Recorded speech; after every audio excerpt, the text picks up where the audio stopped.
story today. Let's go to Josh Bernstein in Arizona, standing by with the details. This is a breaking news alert. It could happen, and yes, it should happen.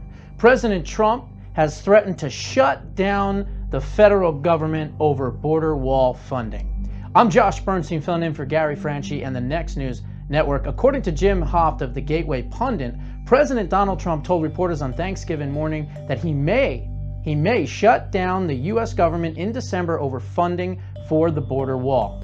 The lame duck session will be his last chance before the 2020 election to fund the wall. Democrats, they also know this as well. Go ahead and roll this clip. Is there going to be a government shutdown over this wall in December? Could happen, yeah, over border security.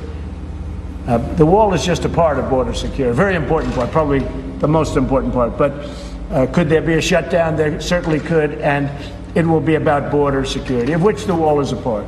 Do you think that Secretary Nielsen is doing a good enough job? Well, she's in there trying, I'll tell you. It's a tough job. I mean, yesterday she gets a ruling that things that we were doing, a judge that knows nothing about it decided to take law enforcement into his own hands, and he gives a ridiculous ruling. So we'll appeal it.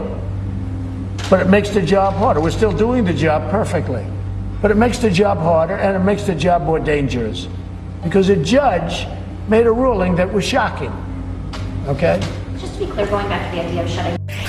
You know what's interesting is that right now is the best time to do the border wall. And not only do we need to do the border wall, but we need to have a separate bill that appropriates funds only for the construction of the border wall. Otherwise, we're going to have what happened in 2005 with the Secure Fence Act and the Sensenbrenner bill, in which they did 340 miles of fencing, and then at the last minute when they lost Congress, the Democrats said, nah, we're not going to continue and finish that, and they appropriated the funds for something else. So not only is this a golden opportunity to start building and finishing the wall, but we can do that now in the lame duck session. Let's not forget we have the presidency, we have the Senate, and we have the House still until January. And what a better way to get rid of some of the power that the Democrats think that they have in January, which, by the way, they have absolutely no power at all. We gained seats in the Senate. We've got the presidency. Anything that they pass is going to die in the Senate, and if it gets past the Senate, hopefully President Trump's veto pen will be filled with ink. What are your thoughts? Please put them down in the comments below. Give us a like, give us a share, and continue to watch the Next News Network. I'm Josh Bernstein, filling in for Gary Franchi. If you want to learn more about me, look for The Josh Bernstein Show on YouTube. We'll see you next time. Welcome back to the Ingram Angle. I'm Raymond Arroyo, sitting in for Laura. President Trump is gearing up for a fight with Congress over funding for a new border wall. With the migrant caravan knocking at our southern border, the president believes we need a wall now, and it couldn't be more apparent or urgent.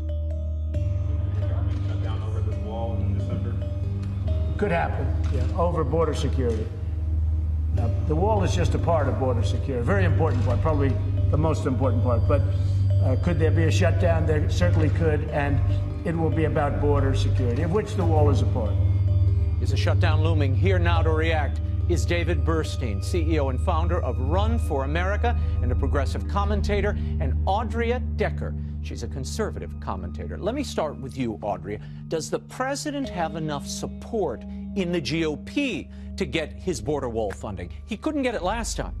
Right. Well, regardless of if he has the support or not, his job is to enforce the laws that are on the books. And the fact is we have borders in our nation. People can't just decide they're going to cross over without permission. And we need a system in America that is fair to the people waiting in line and to also the people that want to come over. So absolutely, he needs to do whatever he needs to secure the border. Yeah, but the Republicans haven't joined him. There's this unity in the caucus. I want to play something for you, David. This is Congressman Pete King talking about this government shutdown and who it might hurt. Watch. I strongly support funding the border wall, but I don't believe we should shut the government down. We have an obligation to keep the government going. And also politically, this would play into the hands of the Democrats. We'll get blamed for shutting down the government. The wall won't be built, the wall won't be funded, and we'll get the blame for it. Won't this hurt Republicans? I think if I were Republicans, I would be worried about that, because the reality is people just voted for change. And what they really voted for is people voted for action. Shutting down the government is not what people are looking for. And being president, there's a responsibility to get more than one thing done at a time. And, you know, he may not get this priority on this go Well, it around. didn't hurt when Newt Gingrich did it years ago. I was covering the Capitol then, and they turned out pretty well. Where is Paul Ryan? Why not in his final act as Speaker?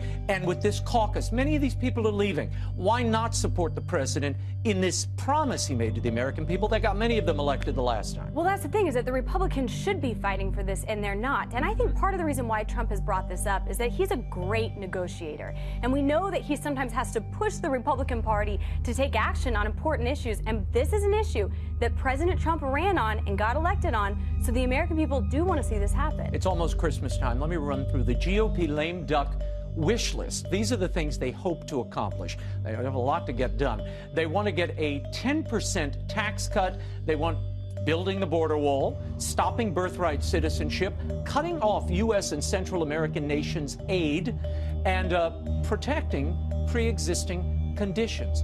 Will any of that get accomplished? David? Well, I think maybe one or two of those things will get accomplished. It seems that people suddenly find their political energy in the last days when they suddenly, after their constituents have told them they no longer want them there. I know, but they have 15 days, legislative days left for the Senate, 12 in the House. That's not an eternity. I have to say it's amazing that there seemed to be 3 months where nobody could find anything to do except campaign, and now in the last 15 days of the year, suddenly there's a list of priorities. We'll get it all done. Okay, the Democrats also have a lot to get to, Audrey. Here's what they're planning. They have put forward their own little wish list. It includes looking at President Trump's tax returns, his family business, Trump's dealing with Russia, the Stormy Daniels payment, and the James Comey firing. And there are more things coming by Ivanka's phone calls. This could go on for another 10 minutes. Your thoughts on what this will mean? Are we basically talking about gridlock? Yeah, well, and I don't think this is beneficial for the Democratic Party either. Let's talk about the issues that Americans care about. Let's have a real discussion around the issues and the principles, and let's see where we fall on them. Let's have deals negotiated in Congress on behalf of the American people. Stop going after Trump. Put out your solutions and your policy ideas. Okay, I'm going to turn to 2020. The Democratic contenders are beginning to emerge.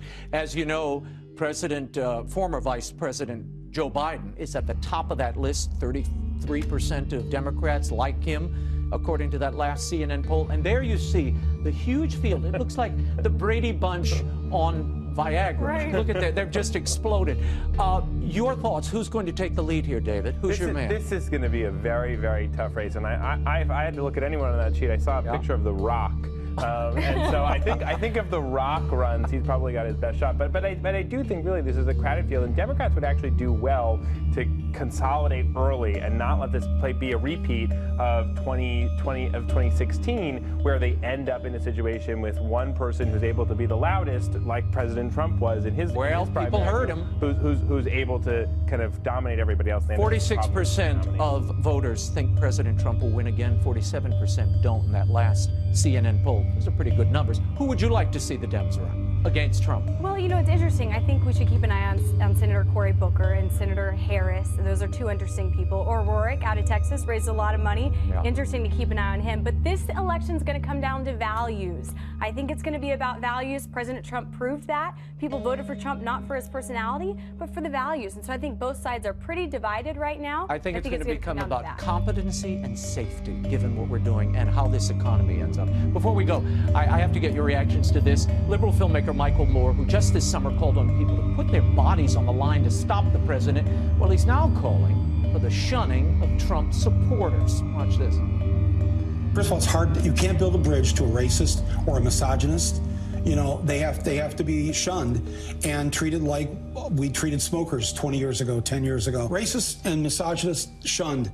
So all Trump supporters are basically racist and misogynist. They should be shunned. Audrey, your reaction? Yeah, name calling doesn't help anything. We need to be able to have a conversation in America where both sides come together and maybe disagree with each other, but do it respectfully and with civility. And we don't need more of that in America. That kind of rhetoric is divisive and it's dangerous. David, isn't this kind of silly? It reminded me of the attacks this week on a Charlie Brown Christmas, where people are now saying, critics are saying, you're a racist, Charlie Brown, because there's Franklin, the black friend, who's at the other side of the Thanksgiving Thanksgiving table. I mean, this is really, isn't this too far? The use of race to demonize people, a whole swath of Americans. Yes, I think we've gone too far. And at this time of year when everybody's coming together and celebrating the holidays, I hope people in Washington could find it in their hearts to say, let's work together. Look at that. And hear everybody's David, voice. in the break, we're going to sing Kumbaya.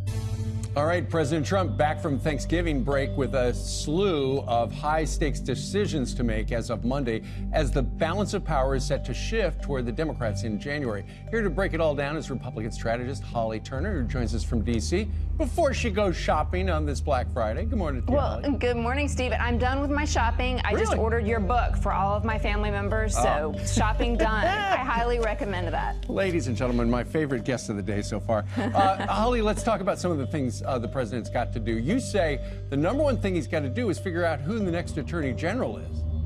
It is an important decision he's going to have to make. I don't think he feels like he has to rush into that decision. I know he's vetting candidates very carefully right now. He needs someone who is going to be aligned with him philosophically, right. And that's what's most important to him. And you know, I think in the past maybe the president wanted to make sure Democrats were happy with the choice, but after the spectacle we saw with the Kavanaugh hearings, I don't really think he cares what Kamala Harris and Cory Booker think. So I think he's going to make a choice that he thinks is best for the country. All right, speaking of the country, he feels like this trade tangle and tariffs with China is in the United States' best interest. You say the number two thing he should do is figure out how this thing ends. Well, I think we're on a path towards success in these trade negotiations. Right now, China is bearing the brunt of the pain in this situation. So there's an article in Bloomberg over the weekend or this week that said that Americans are feeling about 4.5% of that 25% tariff that we've imposed, but China and its consumers and its companies are bearing about 20% of that. So I think what the president wants to do is give it a little bit more time and make sure we have as much leverage as possible before we go into negotiations. I think it's a little bit premature to go to the table, but if there's one thing this president knows how to do, it's how to get a good deal. So I have full faith that he's going to do a great job. And speaking of leverage, he feels he's got leverage over Congress. He'll shut down the government over wall funding unless he gets some money to build that wall. This is what he ran on, and so far, Congress, including the Republicans, have not helped him out much. They haven't, and I don't really know why, to be honest with you. I mean, we should have gotten this done, and Republicans are to blame. We should have handled this the past 2 years, and we didn't do it. But, you know, the Democrats have an opportunity now to get this path to citizenship for the DACA recipients, and if they really care about that, then they're going to come to the table and talk to the president about getting this wall built. So it's an opportunity for them to get something they want to. But you know, Sean, when you were at the White House, there were a lot of Republicans that would say, yeah, I'm with the president, let's build the wall. But then when it was time to take a vote, it was like, where'd those guys go? Yeah, they were conspicuously absent a lot of the time. And that's why I'm saying, but again, that's more than anything else. It's hard enough to get it through the Senate, but he grew his lead in the Senate, which may make it a little easier. The odd thing is, but by losing the House, I think we're going to have no shot at getting anything significant done on border wall. So I would hope that he could really pressure the House and then those key senators to get something done in the remaining few days that we have left. You actually think that could happen? That we could get the funding in the lame duck? I think that people are going to realize, I mean, look, to Steve's point, that if you don't get it done now, Nancy Pelosi, Steny Hoyer, the rest of that team over there is not going to give them any help. Okay, I noticed it's Casual Friday there at the Spicer place. What'd you do for Thanksgiving? We had a fabulous time. My family, my daughter cooked a fabulous turkey and some desserts. We went over to our friends Elizabeth Manresa and Teddy Einen, who are the ones that introduced my wife and I. So it's a really special time to give thanks for all of our blessings and everything that God has bestowed upon us. So I hope you guys had an equally great and blessed Thanksgiving. We all have a lot to be grateful for. All right. Sean, thank you very much. Thanks, Sean.